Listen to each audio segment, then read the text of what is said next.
The controversy surrounding President Mnangagwa's POLAD initiative has been a topic of heated debate.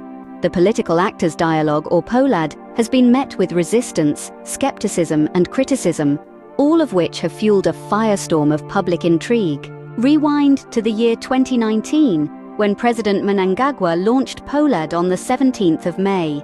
This was following the contentious 2018 elections. The initiative was met with immediate resistance as the then main opposition party, the Movement for Democratic Change Alliance, declined to participate.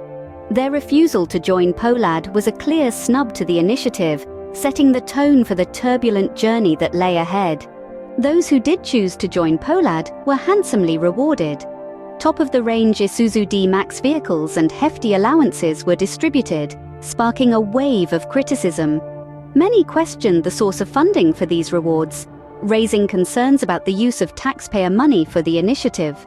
Fast forward to the disputed 2023 general elections, President Mnangagwa expressed his intent to reinstating POLAD.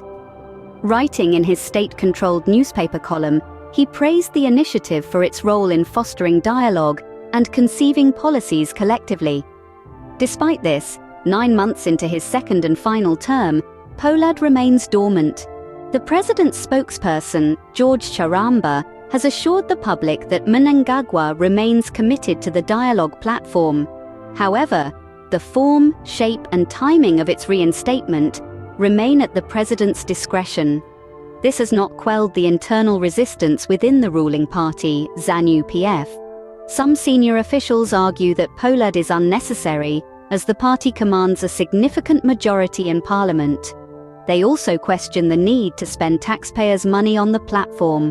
Critics argue that POLAD is more about diluting the opposition rather than strengthening multi-party democracy.